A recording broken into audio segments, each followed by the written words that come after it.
The arrival of the Zephyrians. In the vast expanse of the cosmos, Earth had long been considered an unremarkable blue marble, a planet teeming with life, but largely ignored by the advanced civilizations that traverse the stars. That changed on a crisp autumn morning when the skies above every major city on the planet suddenly darkened, casting ominous shadows over the unsuspecting populace below. Massive ships, sleek and gleaming like polished obsidian, appeared in Earth's atmosphere. Their sudden presence sent waves of panic through governments and civilians alike. Military forces worldwide scrambled to respond, but their most advanced weapons seemed primitive compared to the technological marvel hovering above them. As humanity grappled with the shock of first contact, a message beamed across every communication channel on the planet. The transmission revealed the visitors, the Zephyrians, a race of tall, athletic alien women with skin in various shades of blue and purple. Their leader, High Commander Estrella, addressed the world with a mix of disdain and amusement. People of Earth, her voice resonated through screens and speakers globally. We are the Zephyrians, masters of the Andromeda Galaxy. Your planet has piqued our interest, though we find your civilization quaint. We come not as conquerors, but as mentors. Prepare yourselves for a new era under Zephyrian guidance. The declaration left Earth's leaders in disarray. Some advocated for immediate surrender, while others called for resistance at all costs. In New York City, United Nations representatives gathered for an emergency session, their usual decorum replaced by frantic debates and accusations. Meanwhile, in a small town in the American Midwest, astronomer Dr. Emily Chen watched the events unfold with a mixture of fear and fascination. Unlike many of her colleagues who saw only threat in the alien arrival, Emily sensed an opportunity for humanity to advance beyond its current limitations. This could be our chance to learn, to grow, she murmured to herself, her eyes fixed on the Zephyrian ship hovering over Chicago. Little did she know that her unique perspective would soon thrust her into the heart of Earth's response to the alien visitors. Across the Atlantic, in a military base outside London, Colonel James Harper paced in his office, his face a mask of determination. We can't just roll over for these aliens, no matter how advanced they might be, he growled to his assembled staff. Humanity has faced threats before, and we've always found a way to overcome them. As Earth's military forces mobilized, the Zephyrians watched with bemused interest. High Commander Estrella, aboard her flagship, the Celestial Spear, observed the planet's reactions through advanced monitoring systems. Such primitive defenses, she remarked to her second-in-command, Captain Lyra. It's almost endearing how they think they can resist us. Lyra, a seasoned warrior with deep indigo skin and piercing silver eyes, nodded in agreement. Indeed, High Commander.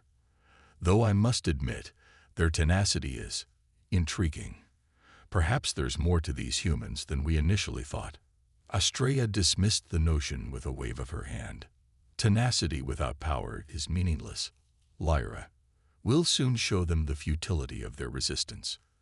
As the first day of the Zephyrian arrival drew to a close, tensions on Earth reached a fever pitch. In cities around the world, some people took to the streets in protest, while others barricaded themselves in their homes. Governments struggled to maintain order while simultaneously preparing for potential conflict with the alien visitors. Dr. Emily Chen, driven by her insatiable curiosity, began compiling all available data on the Zephyrians. She noticed patterns in their ship movements, hints of their technological capabilities in their transmissions. There's so much we could learn from them, she mused, if only we could establish a dialogue. Colonel Harper, on the other hand, was coordinating with military leaders worldwide to develop a unified defense strategy. We need to be ready for anything, he insisted during a video conference with his counterparts. Whether they come in peace or not, we must protect our planet. As night fell, the Zephyrian ships remained in position, their presence a constant reminder of Earth's new reality. High Commander Estrella prepared for the next phase of their plan. unaware that the humans below were far more resilient and complex than she had anticipated. The stage was set for a confrontation that would challenge both species' preconceptions and potentially reshape the future of two civilizations. As Earth's first night under Zephyrian watch came to an end, neither humans nor aliens could predict the incredible journey that lay ahead. A journey that would test the limits of understanding, courage, and the very nature of humanity itself. First contact and cultural clash. The dawn of a new era broke over Earth, the Zephyrian ships still looming in the skies like silent sentinels. As the world held its breath, waiting for the aliens' next move, High Commander Estrella made her decision. It was time for a more direct approach. In a coordinated maneuver that displayed their advanced technology, the Zephyrians deployed smaller craft from their motherships. These sleek vessels descended upon major cities across the globe, landing in central locations with a grace that belied their size and power. In Washington, D.C., a delegation led by Estrella herself touched down on the National Mall. The alien women, towering and regal, emerged from their craft, their blue and purple skin shimmering under Earth's sun. They moved with a fluid grace that seemed almost superhuman, their advanced armor and weapons a stark contrast to the hastily assembled human security forces. President Laura Mitchell, flanked by her advisors and a contingent of military personnel, stepped forward to greet the alien visitors. Despite the fear evident in her eyes, she maintained a composed demeanor. "On behalf of the people of Earth, I welcome you to our planet," she began, her voice steady. Estrella's lips curled into what might have been a smile or a sneer. "Your welcome is noted," she replied, her voice carrying a melodic yet authoritative tone. "We have much to discuss regarding the future of your species under Zephyrian guidance." As similar scenes played out in capitals around the world, the cultural clash between humans and Zephyrians became immediately apparent. The aliens' matriarchal society, focused on strength and conquest, stood in stark contrast to Earth's diverse cultures and governmental systems. In Beijing, Zephyrian Captain Lyra found herself perplexed by the concept of male leadership. "You allow males to make decisions?" she asked the Chinese president, her tone a mixture of disbelief and amusement. "How quaint. In Zephyrian society, males are valued for their other qualities." This dismissive attitude towards men quickly became a point of contention. In Moscow's Red Square, a male diplomat's attempt to negotiate was met with patronizing laughter from the Zephyrian delegation. "Perhaps we should speak with someone more qualified," the alien leader suggested, eyeing the female members of the Russian team. As news of these encounters spread, public opinion began to shift. Initial fear gave way to indignation for many. Protests erupted in cities worldwide, with men and women standing side by side, rejecting the Zephyrians' sexist ideology. Dr. Emily Chen, watching the events unfold on her screens, saw an opportunity. Their bias could be their weakness, she mused, quickly typing up a report to send to government officials. If we can understand their culture, we might find a way to communicate effectively. Meanwhile, Colonel Harper and his team were analyzing the Zephyrians' technology and tactics. "They're overconfident," he observed during a briefing with other military leaders. "They underestimate us because of their technological superiority. We can use that to our advantage." As the first day of direct contact progressed, tensions continued to rise. In Rio de Janeiro, a misunderstanding led to a brief skirmish between Zephyrian guards and local police.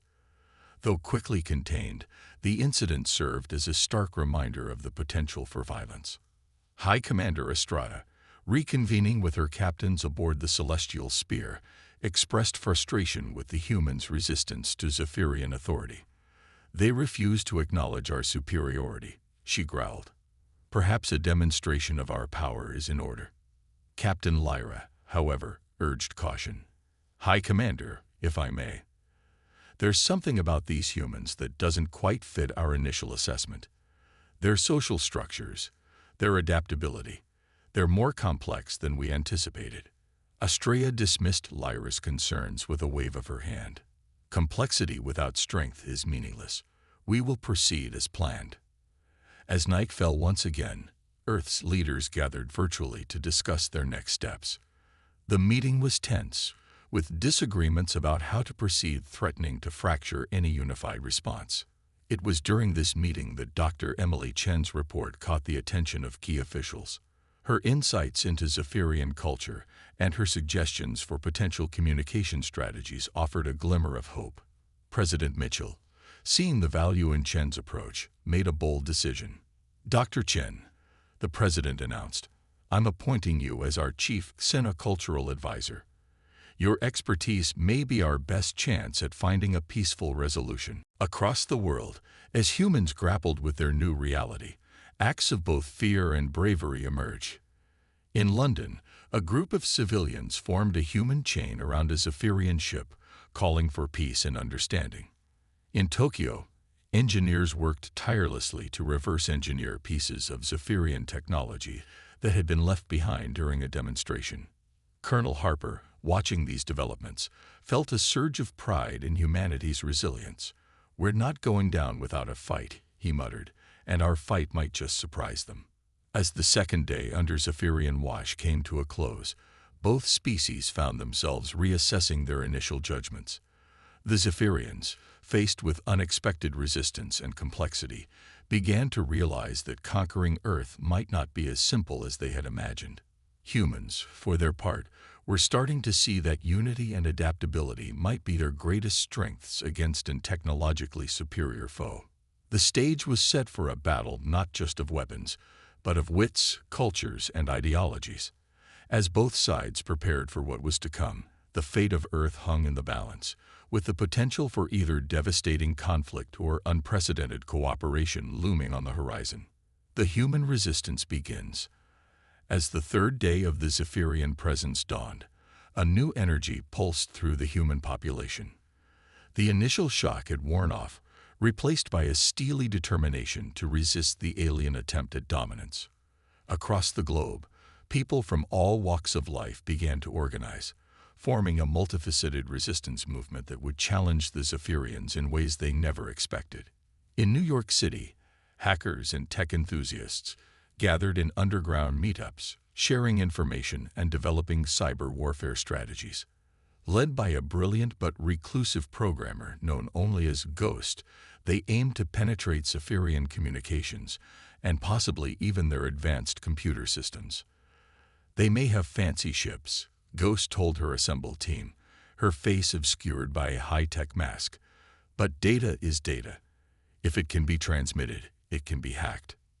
Meanwhile, in the mountains of Switzerland, a group of physicists and engineers, inspired by their observations of Zephyrian technology, worked feverishly on developing new defensive capabilities.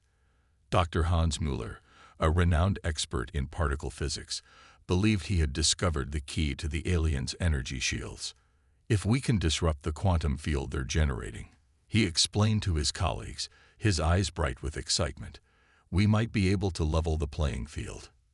In Kenya, a coalition of environmental scientists and indigenous leaders came together with a unique approach to resistance. Drawing on ancient knowledge and cutting-edge ecological understanding, they began implementing strategies to use Earth's natural systems against the invaders. Dr. Amina O.C., leading the initiative, explained their philosophy. "The Zephyrians see our planet as something to be conquered. We'll show them that Earth itself is our strongest ally." These pockets of resistance, sprouting up across the planet, did not go unnoticed by the Zephyrians. High Commander Estrella, monitoring the situation from the celestial sphere, found herself increasingly frustrated by the humans' refusal to submit. "These primitives are more troublesome than we anticipated," she growled to her officers. "Perhaps it's time we showed them the true might of the Zephyrian Empire." But even as Estrella contemplated more forceful measures, dissent was growing within her own ranks. Captain Lyra, along with a few other officers, had been quietly observing human behavior and found themselves intrigued by the species' resilience and creativity. "High Commander," Lyra ventured during a strategy meeting, "I believe we may be underestimating these humans. Their adaptability and diversity of approach could pose significant challenges if we push them too far. Estrella's eyes narrowed at this suggestion. Are you advocating for these primitives, Captain? Need I remind you of our mission? Lyra stood her ground. I'm merely suggesting that we reassess our strategies. A direct confrontation might not be the most efficient path to our goals. As tensions rose among the Zephyrian leadership, Dr. Emily Chen was making significant progress in her role as Sinocultural advisor. Working tirelessly with linguists and anthropologists, she had begun to decipher more nuanced aspects of Zephyrian communication and social structures. Their language is heavily context-dependent, she explained to President Mitchell during a briefing. What we perceived as aggression might, in some cases, be their way of showing respect. We need to adjust our diplomatic approach accordingly. Armed with these new insights, human diplomats cautiously re-engaged with Zephyrian representatives in various cities. The conversations, while still tense, began to show glimmers of mutual understanding. Colonel Harper, however, was not putting all his faith in diplomacy. Working with an international coalition of military strategists, he was developing a multi-layered defense plan that combined conventional forces with the new technologies being developed by resistance groups. We're not looking to win a direct confrontation, he told his team. Our goal is to make any attempt at conquest so costly that they'll be forced to reconsider their approach. As these various resistance efforts gained momentum, an unexpected development occurred in Brazil's Amazon rainforest. A group of Zephyrian scientists, led by a young researcher named Zora, had landed to study Earth's biodiversity. Separated from their ship during a sudden storm, they found themselves at the mercy of the jungle and the indigenous tribe that called it home. Contrary to the Zephyrians' expectations, the tribe didn't attack. Instead, they offered shelter and assistance, driven by an ancient philosophy of interconnectedness with all living things, even those from beyond the stars. Zara, amazed by this display of compassion, began to question everything she had been taught about humanity's primitive nature. As she and her team learned to navigate the complex ecosystem of the rainforest with the tribe's guidance, a seed of doubt about the Zephyrian mission began to grow. News of this peaceful interaction, when it finally reached the outside world, added another layer of complexity to the unfolding human-Zephyrian relations. It suggested that coexistence might be possible, given the right circumstances and mindset. Dr. Chen, upon hearing of the Amazon encounter, saw it as a potential breakthrough. This is the kind of cultural exchange we need, she told President Mitchell. It shows that both species are capable of looking past their differences. As the third day drew to a close, the situation on Earth remained precarious. The human resistance was growing stronger and more organized, while cracks were beginning to show in the Zephyrians' unified front. Both species stood on the brink of a crucial decision: escalate the conflict or find a way towards mutual understanding. In her lab, Dr. Chen worked late into the night, poring over data and cultural analyses. She couldn't shake the feeling that they were on the verge of a breakthrough, one that could change the course of human-Zephyrian relations forever. Colonel Harper, in his command center, ran through scenario after scenario, preparing for every possible Zephyrian move. He knew that the next few days would be critical, and humanity needed to be ready for anything. And on the celestial spear, High Commander Estrella stood at the viewport, gazing down at the blue planet below. For the first time since their arrival, a flicker of doubt crossed her mind. Had they underestimated these humans? And if so, what would that mean for the future? Unexpected alliances and revelations. The fourth day since the Zephyrians' arrival broke with an air of tension and anticipation. Both humans and aliens sensed that they were approaching a turning point in their fragile coexistence. As the resistance movements gained traction and diplomacy efforts intensified, unexpected alliances began to form, reshaping the landscape of this interstellar confrontation. In the heart of Silicon Valley, Ghost and her team of hackers had achieved a breakthrough. After days of relentless effort, they managed to penetrate the outer layers of the Zephyrian communication network. As streams of alien data flooded their screens, Ghost's eyes widened behind her mask. "This is not what we expected," she murmured, her fingers flying across the keyboard. "Their transmissions, there's dissent among them. And something else, something they're hiding from their own people." Across the world in Switzerland, Dr. Miller and his team were on the verge of a technological breakthrough. Their prototype shield disruptor, based on reverse-engineered Zephyrian technology, was ready for its first full-scale test. "If this works," Mueller told his colleagues, his voice trembling with excitement, "we'll have a defense against their most powerful weapons." As these developments unfolded, Dr. Emily Chen was summoned to an emergency meeting with President Mitchell and key members of the global response team.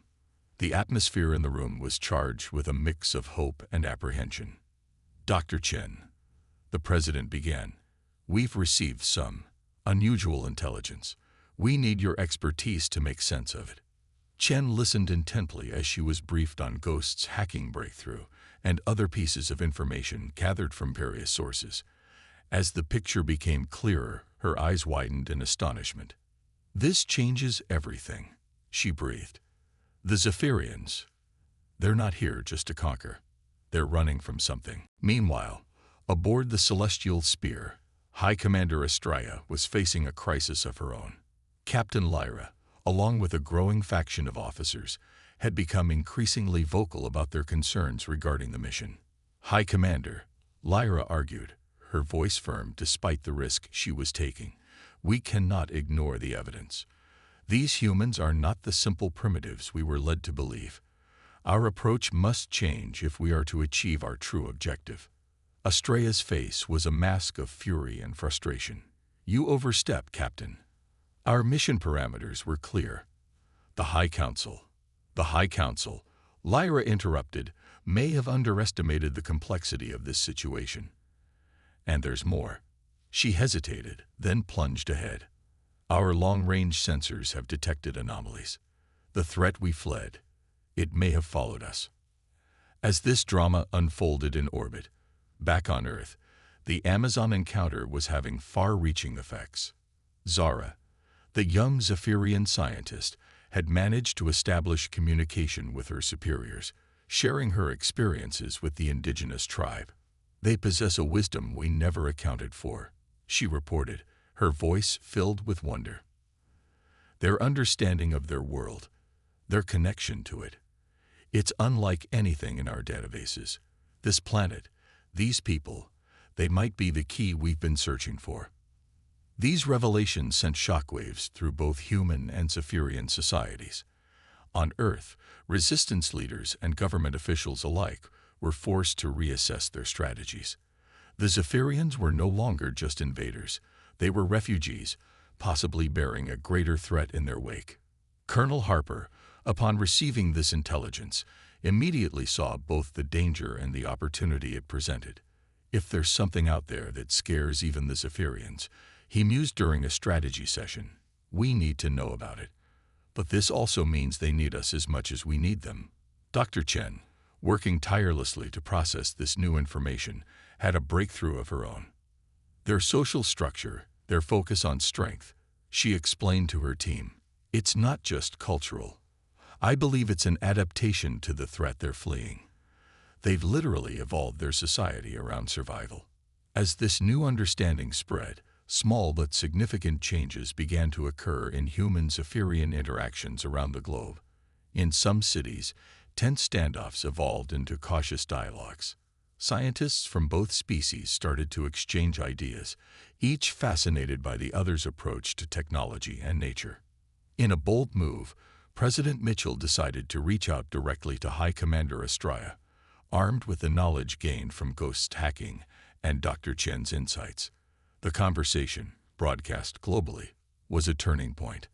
"High Commander," Mitchell began, her voice steady, "we know you're facing a threat greater than humanity. We propose an alliance. Earth may be less advanced technologically, but we have strengths you haven't recognized. Together, we might stand a chance against whatever's coming." Estrella, taken aback by the humans' knowledge and their offer, found her carefully constructed plans crumbling. The wisdom of Lyra's caution and the reports from Zera in the Amazon suddenly aligned, presenting a new path forward. In a historic moment, Estrella made a decision that would alter the course of both civilizations. President Mitchell. She responded, her voice carrying across the airwaves. Perhaps it is time we spoke openly, not as conquerors and conquered, but as potential allies. As news of this exchange spread, reactions varied wildly. Some humans celebrated the possibility of peace and the chance to learn from an advanced civilization. Others remained skeptical, seeing it as a potential trap. Among the Zephyrians, there was similar division, with some embracing the chance for a new approach, while others clung to their ingrained sense of superiority. Dr. Chen, watching these developments unfold, felt a mix of excitement and trepidation. This is an unprecedented opportunity, she told President Mitchell, but it's also incredibly delicate. One misstep could undo everything. Colonel Harper, ever the pragmatist, began adapting his strategies to this new reality. We need to prepare for all scenarios, he insisted. Yes, we'll extend an olive branch, but we'll also keep our sword sharpened. As the fourth day drew to a close, Earth stood on the precipice of a new era. The possibility of an alliance with the Zephyrians opened up unimaginable opportunities, but it also carried great risks. And looming behind it all was the unnamed threat that had driven the Zephyrians across the galaxy. A danger that might soon become humanity's problem as well. In her lab, Dr. Chen worked late into the night, striving to bridge the gap between two vastly different species. On the celestial sphere, Estrella and Lyra engaged in intense discussions about their people's future, and in the Amazon, Zara and her team continued to learn from the indigenous tribe, uncovering ancient wisdoms that might hold the key to both species' survival. As a new dawn approached, both humans and Zephyrians prepared for a future neither had imagined, one where their fates were inextricably linked, for better or for worse. The final confrontation and resolution. The fifth day since the Zephyrians' arrival dawned with a sense of cautious hope tinged with underlying tension. The revelation of a common threat and the tentative alliance between humans and Zephyrians had shifted the dynamic dramatically, but centuries of ingrained beliefs and mistrust were not so easily overcome. As diplomatic channels buzzed with activity, coordinating the first official summit between Earth's leaders and the Zephyrian High Command, the resistance movements around the world found themselves in a state of flux. Some saw the alliance as a path to peace and advancement, while others feared it was a ploy that would leave humanity vulnerable. Ghost, the enigmatic hacker, was among the skeptics. We can't just roll over because they batted their alien eyelashes at us, she argued in a secure video call with other resistance leaders. We need insurance. Her concerns were not unfounded. Even as preparations for the summit were underway, both humans and Zephyrians were quietly continuing their strategic positioning. Trust, it seemed, would take more than words to build. In Switzerland, Dr. Mueller's team had successfully tested their shield disruptor. The device, compact enough to be mounted on conventional military vehicles, had effortlessly penetrated a Zephyrian energy barrier in controlled experiments. It was a breakthrough that could level the playing field, or spark a catastrophic conflict if misused. Colonel Harper, walking a fine line between preparedness and provocation, oversaw the discreet distribution of the new technology to key military installations worldwide. We hope for the best, he told his officers, but we prepare for the worst. As tensions simmered, Dr. Emily Chen found herself at the heart of the diplomatic efforts. Her insights into Zephyrian culture and her ability to bridge the gap between the two species had made her an invaluable asset. Working tirelessly with linguists and cultural experts from both sides, she helped craft a framework for communication that would minimize misunderstandings during the crucial upcoming talks. Remember, she advised the human diplomatic team, to the Zephyrians, displays of strength are a form of respect. We need to be firm in our position without appearing aggressive. Aboard the celestial spear, a similar scene was unfolding. High Commander Estrella, her worldview shaken by recent events, was engaged in intense discussions with her advisors. Captain Lyra, now openly advocating for a cooperative approach, faced opposition from hardliners who saw any compromise with humans as a sign of weakness. Our very survival may depend on this alliance, Lyra argued passionately. We cannot allow pride to blind us to the greater threat we all face. As the hour of the summit approached, a palpable sense of anticipation gripped the globe. In homes and gathering places around the world, humans huddled around screens, waiting to witness a moment that would define the future of their species. Among the Zephyrians, there was a similar mix of hope and apprehension, their usual stoicism cracking under the weight of the moment.